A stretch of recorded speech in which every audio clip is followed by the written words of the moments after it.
खबर शामिल करते हैं कराची से, जहां थाना अवामी कॉलोनी पुलिस ने शहरियों से लूटमार की बेशतर वारदातें करने वाला 2 रुकनी गिरोह गिरफ्तार कर लिया है। मुलजमान मोटरसाइकिलें चोरी और छीनने की वारदातें भी करते थे। मजीद तफसीलात लेते हैं कुरंगी में मौजूद हमारे नुमाइंदा जावेद महमूद अराई से। जी जावेद, क्या अपडेट है इस हवाले से आपके पास, आगाह कीजिएगा।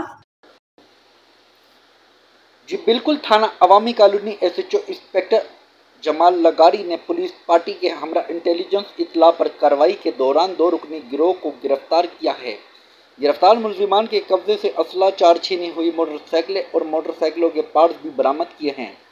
गिरफ्तार मुलजिमान की CCTV फुटेज भी मौजूद है। मुलजिम ने चंद रोज कबल कुरंगी नंबर 5 से मोटरसाइकिलें चोरी की वारदात की थी। गिरफ्तार मुलजिमान की शनाख्त असद और फैज़ान के नाम से हुई। गिरफ्तार मुलजिमान का सबका क्रिमिनल रिकॉर्ड भी मौजूद है। मुलजिमान आदि जराइम पेशा हैं जो कि पहले भी जेल जा चुके हैं। गिरफ्तार मुलजिमान के खिलाफ मुकदमा दर्ज करके तफ्तीशी हुकाम के सुपुर्द कर दिया गया है।